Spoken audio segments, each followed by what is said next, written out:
Hello students, welcome back to my video. So our today's topic is global warming, a catastrophe in the making.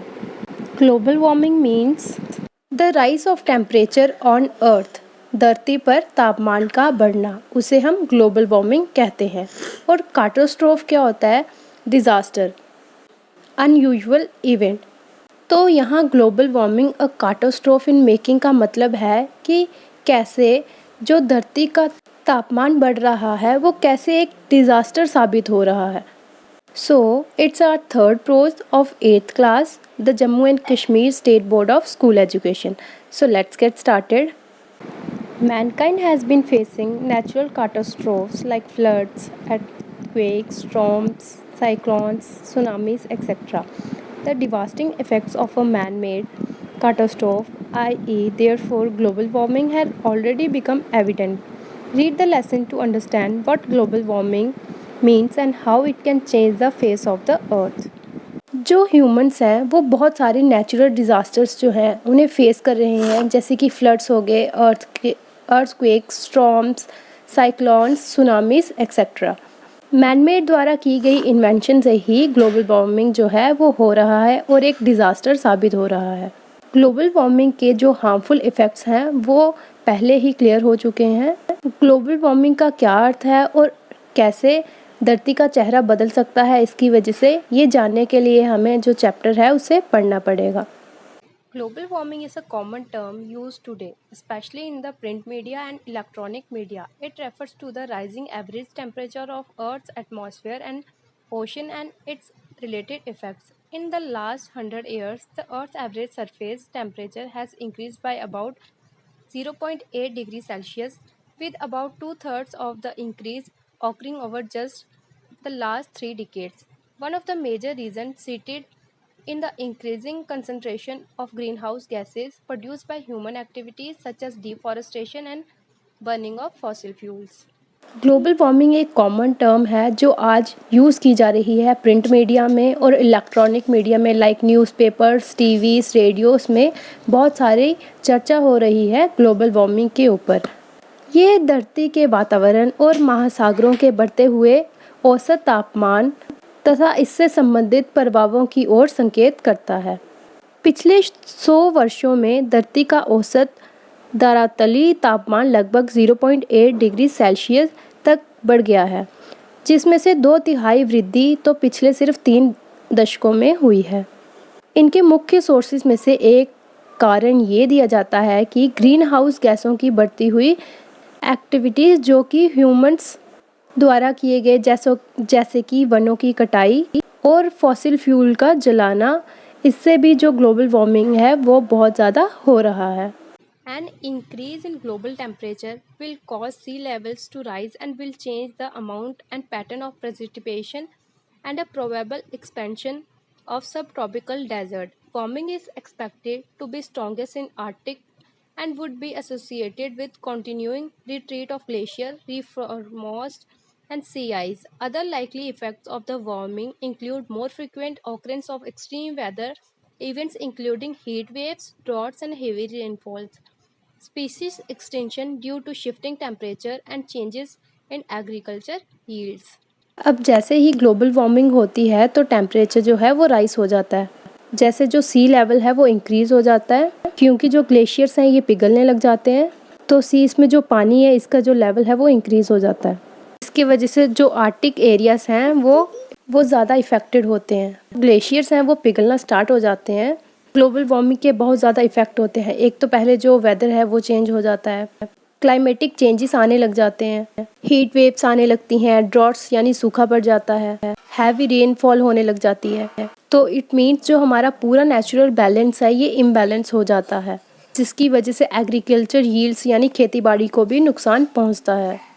In the Indian subcontinent, the Himalayan region has a glacial coverage of 33,000 square kilometers and is aptly called the water tower of Asia, as it provides around 8.6 million cubic meters of water annually. Indian subcontinents में जो Himalayan reason है उसे water tower of Asia भी कहा जाता है. क्यों कहा जाता है वाटर टावर ऑफ एशिया? क्योंकि ये कितना पानी जो है वो प्रोवाइड करती है, 8.6 मिलियन क्यूबिक मीटर्स हर साल प्रोवाइड करती है. इस वजह से एशिया का वाटर टावर इसे कहा जाता है। और हिमालयन रीजन में जो ग्लेशियर्स हैं 33,000 स्क्वायर किलोमीटर जो जगह है इन्होंने घेरी हुई है। Glacier from this region mother several streams and river in the subcontinent which support economy and the livelihood of millions of people in several countries like China, India, Pakistan, Afghanistan, Nepal and Bangladesh। और इस area में जितने भी glaciers हैं वो बहुत सारी streams, reverse को जो पानी है वो प्रोवाइड कर रहे हैं और इन रिवर्स और स्ट्रीम से बहुत सारी लोगों का जो जीवन है वो चल रहा है, यानी जो उनका लाइवलीहुड है वो चल रहा है, यानी कि वो यही पानी इस्तेमाल करते हैं। और बहुत सारी कंट्रीज हैं इसके आसपास जैसे कि China, India, Pakistan, Afghanistan, Nepal and Bangladesh, इनकी इकोनॉमी भी इस पे डिपेंडेंट है।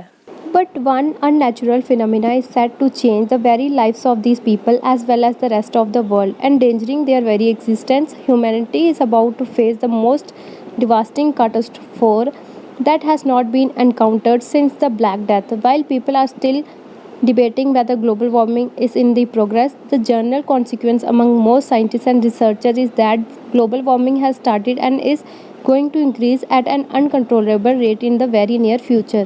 2 decades back, global warming was considered as Western concept। बोलते हैं कि अगर इस फिनोमेनन में थोड़ा सा भी चेंज आ जाता है ये पूरी दुनिया के लिए तबाही साबित हो सकता है। ह्यूमैनिटी यहाँ से ख़त्म होने की कगार पे है, क्योंकि अगर थोड़ा भी बदलाव आ गया तो जो ह्यूमैनिटी है वो बिल्कुल ख़त्म हो जाएगी। पहले लोग जो हैं वो इतना ध्यान नहीं देते थे, वो कहते थे कि जो ग्लोबल वार्मिंग है वो वेस्टर्न कंसेप्ट, लेकिन आज हम देखते हैं कि ग्लोबल वार्मिंग का जो इफ़ेक्ट है वो छोटे छोटे इलाकों पे भी पड़ रहा है, मैक्सिमम हर कंट्री पे पड़ रहा है। जैसे कि बहुत सारे सर्द इलाके जैसे कि हमारा कश्मीर है, यहाँ पे भी ग्लोबल वार्मिंग का बहुत ज़्यादा इफ़ेक्ट दिखाई दे रहा है, बल्कि यहाँ पे बहुत ज़्यादा बर्फ़बारी होती है, उसकी वजह से भी यहाँ पे कुछ कम कटौती नहीं हो रही है ग्लोबल वार्मिंग में। ठंडा इलाका होके भी यहाँ पे बहुत ज़्यादा जो ग्लोबल वार्मिंग है वो देखी जा रही है।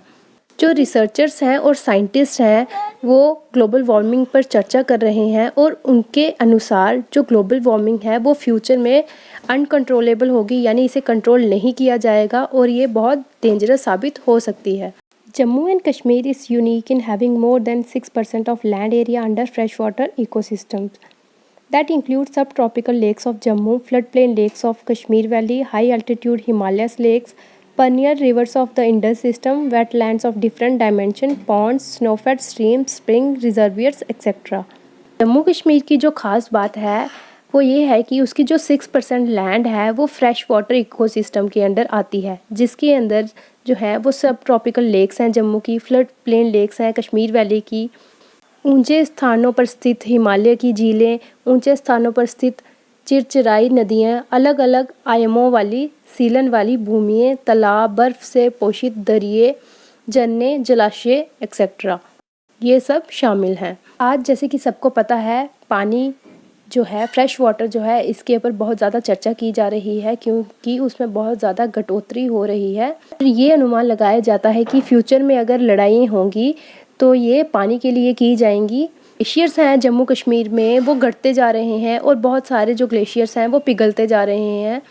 अगर उन्हें बाकी ग्लेशियर जो है वर्ल्ड में उनसे कंपेयर करना हो तो जो सुरू बेसिन है लास्ट 40 ईयर्स में 16% जो है वो कम हो चुका है, वैसे ही जो कोलाही ग्लेशियर है वो लास्ट 40 ईयर्स में 18% जो है वो कम हो गया है। ये दोनों जो ग्लेशियर्स हैं ये मेन सोर्स हुआ करते हैं पीने के पानी के और इरिगेशन के लिए वैली में, यानी कि कश्मीर में। Reduction in snowfall together with the fast receding glaciers has resulted in water scarcity for irrigation and hydropower generation in some seasons. Frequency of flooding has also increased. Coupled with the unplanned urbanization and mismanagement of Jhelum floodplains, the situation is going to be alarming in the near future. Most of the wetlands that used to act as ponds during flooding are being converted into concrete landscape। अब जितने snowfall कम हो रही है उतने ही जो glaciers हैं वो पिघलते जा रहे हैं और जो पीने का पानी जो फ्रेश वाटर है उसमें जो कटौती है वो दिखाई दे रही है। तो फ्रिक्वेंसी है फ्लडिंग में जो बाढ़ आ रही है वो भी बहुत ज़्यादा आ रही है। प्लान्ड अर्बनाइजेशन और जो मिसमैनेजमेंट है झेलम फ्लड प्लेन्स में वो बढ़ती जा रही है और फ्यूचर में ये बहुत बड़ा खतरा बन सकती है। बहुत सारे जो वेटलैंड्स हैं जो स्पॉन्ज की तरह काम करते थे, जो पानी को सोख लेते थे, वो अब वैसा काम नहीं कर रहे हैं। वो एक कंक्रीट के समान काम कर रहे हैं, जिसकी वजह से जो पानी ऑब्जर्विंग सिस्टम था अर्थ का वो ख़त्म हो चुका है, और जिसकी वजह से जो फ्लड्स हैं वो ज़्यादा आते हैं। Another phenomena that is directly related to global warming is the occurrence of high velocity storms in the valley, which have caused devastation to crops and fruits, thus affecting the livelihoods of many people. Recently, Kashmir has been witnessing drastic change in precipitation as well as seasonal changes. In the process, some seasons like early spring has been completely lost. This change is felt as most of the spring flowers, like the nurseries that normally used to flower in March, can now be seen in bloom in January or February. अब एक और चीज़ जो global warming से related है वो है high velocity storms, यानी कि बहुत तेज़ी से चलती हुई हवाएं वो यहाँ पर देखने को मिल रही हैं, जिससे किस पर असर पड़ रहा है, क्रॉप्स पर, फ्रूट्स पर, और बहुत सारे लोगों की ज़िंदगियों पर असर पड़ रहा है, उनके रहन सहन के तरीक़ों पर, जिनसे उनका गुजारा होता था उस पर असर पड़ रहा है।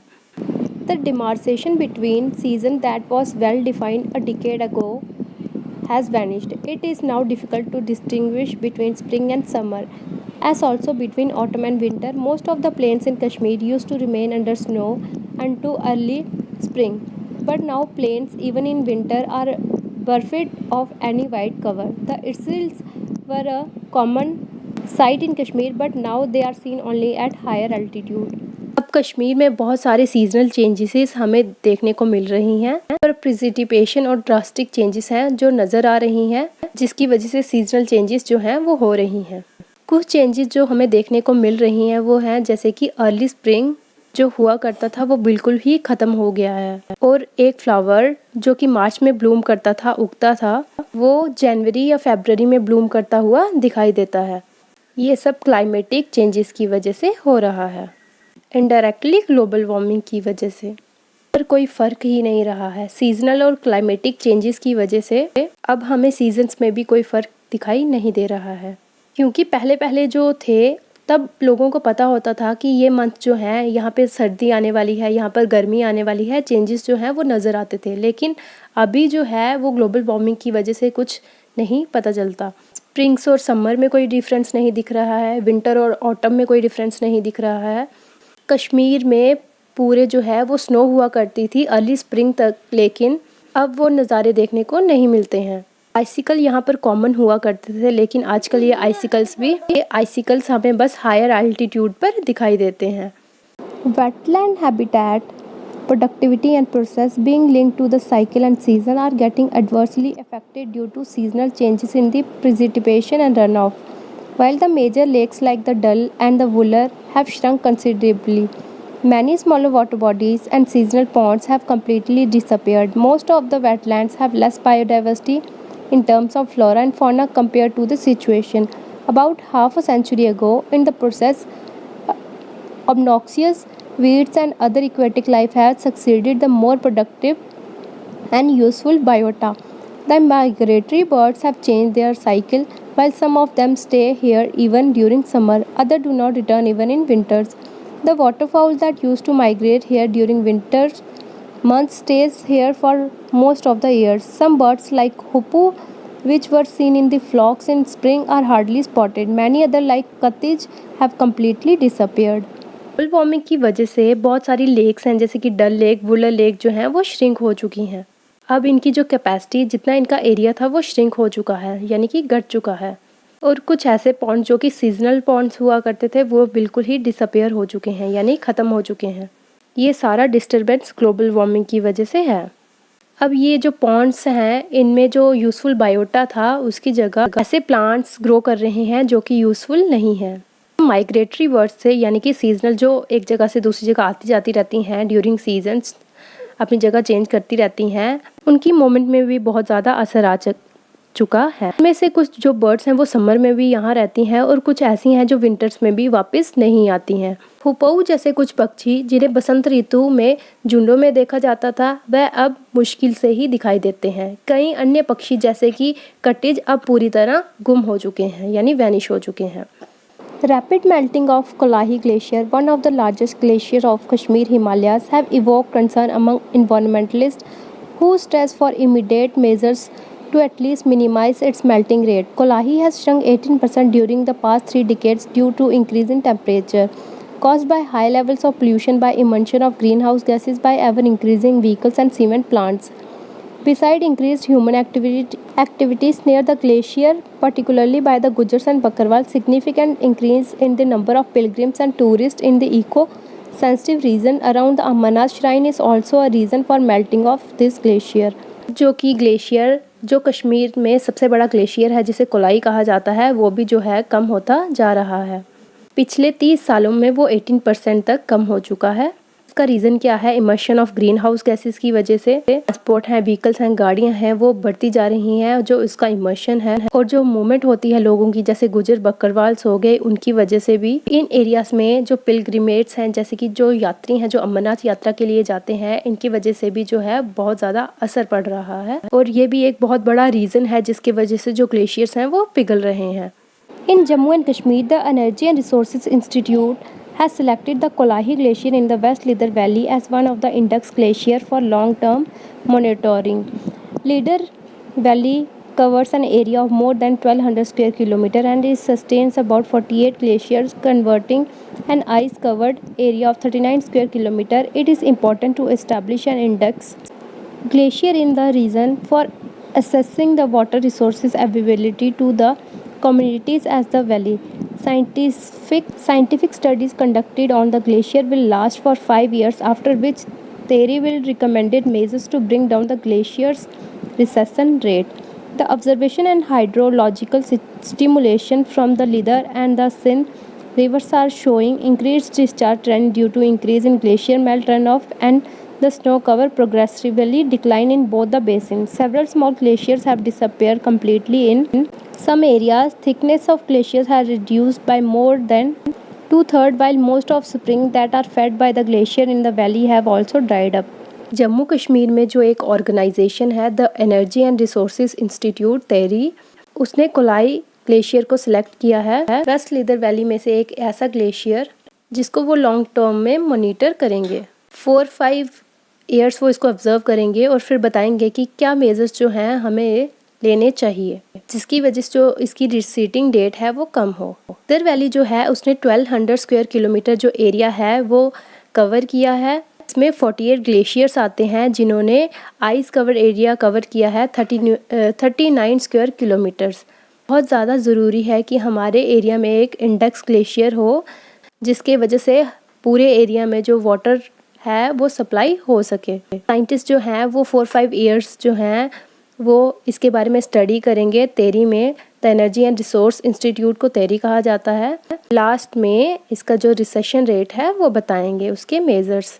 उनकी ऑब्जर्वेशन के अकॉर्डिंग लीदर और सिंध में वहाँ पे जो वाटर लेवल है वो इंक्रीज होता जा रहा है क्योंकि जो ग्लेशियर्स हैं वो मेल्ट होते जा रहे हैं और स्नोफॉल कम होती है, जो स्नो कैपेसिटी है वो कम होती जा रही है। तो एरिया में जो छोटे छोटे ग्लेशियर्स हैं वो बिल्कुल ही ख़त्म होते जा रहे हैं। तो देखा जा रहा है कि जो 2/3 एरिया में ग्लेशियर्स है वो बिल्कुल ख़त्म होते जा रहे हैं। बहुत सारी स्प्रिंग्स थी वहाँ पे जो ग्लेशियर की वजह से बनती थी, वो अब बिल्कुल ही सूख चुकी हैं। Climate change has an impact not only on environment but also on society and economy. The potential consequences of climate change have been established beyond doubt at the global level, along with the fact that humans have been largely responsible for this change. The changes in the average global temperature during the last century are larger than that can be explained by natural changes alone. 11 of the last 12 years have been the hottest since the recording of temperature started in 1850. Climate change impacts on different sectors in the state of Jammu and Kashmir are already evident and need to be assessed scientifically for each sector. Preliminary results from the research carried out in the University of Kashmir suggest that depending upon the level of future immersion, The average temperature increase in the valley by the end of 21st century would between 2 and 3 degree centigrade. मौसम में आए changes का प्रभाव न केवल environment पे पड़ा है लेकिन समाज और इकोनॉमी पर भी इसका बहुत प्रभाव पड़ा है।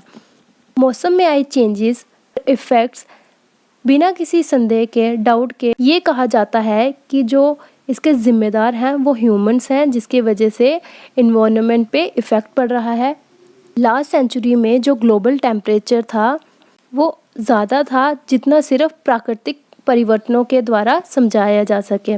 वर्ष 1815 से जब से तापमान को दर्ज किया जाना शुरू हुआ है तब से पिछले 12 सालों में से 11 वर्ष अधिकतम गर्म रहे हैं। जम्मू और कश्मीर के विभिन्न सेक्टरों में मौसमी बदलावों के प्रभाव अभी भी दिखाई दे रहे हैं। बहुत सारे एरियाज में साइंटिफिक रिसर्चेस जो हैं वो करना ज़रूरी है। कश्मीर की यूनिवर्सिटी में किए गए रिसर्च शुरुआती रिजल्ट में ये बताया जाता है कि फ्यूचर के रिजल्ट निर्भर करते हुए 21वीं सदी के अंत तक घाटी के औसत तापमान में 2 से 3 डिग्री सेंटीग्रेड के बीच बढ़ोतरी हो जाएगी। Erratic snowfall, hotter summers, climate variability, and the change of both precipitation and temperature will affect livelihoods. Therefore, understanding and assessment of climate change impact on water resources is critical for water resource planning, hydropower development, and protection against flooding so that we can secure life on Earth for our future generation. In the backdrop of looming water crisis is most of Asia, the custodians of the water tower of Asia cannot afford to be complacent. We need to work with our stakeholders for developing a robust strategy for the sustainable development of water resources in the region. The children of tomorrow will bear the heavy burden of indifference if we do not act today. ज़्यादा बर्फबारी, अधिक गर्मी, मौसमी परिवर्तन, वर्षा तथा बर्फबारी तथा तापमान दोनों में चेंजेस इन्वायरमेंट पे प्रभाव डाला है। इसलिए जल सोर्सेज पर मौसमी परिवर्तन के प्रभावों को समझना तथा उसका अनुमान लगाना जल संसाधनों की योजना ज़रूरी हो गया है ताकि हम धरती पर आने वाली पीढ़ियों के लिए जीवन सुरक्षित कर सकें। एशिया के अधिकतर भाग में खतरनाक ढंग से बढ़ते हुए जल संकट की एक्सप्लेनेशन में एशिया के जल संदर्भ में रक्षक होने के नाते हम बेपरवाह नहीं हो सकते। हमें अन्य लोगों के साथ मिलकर एक मजबूत रणनीति के निर्माण के लिए काम करना होगा ताकि क्षेत्र में जल संसाधनों की बढ़ोतरी हो सके। यदि हम अभी भी कोई कदम नहीं उठाएंगे तो आने वाली पीढ़ियों को हमारी अनदेखी का भारी बोझ उठाना पड़ सकता है। सो होप स्टूडेंट्स आपको ग्लोबल वार्मिंग अच्छे से समझ आ गया होगा कि ग्लोबल वार्मिंग क्या होता है और इसके इफ़ेक्ट्स क्या होते हैं और ग्लोबल वार्मिंग है जो वो कैसे हमारी अर्थ को अफेक्ट कर रहा है। Thank you.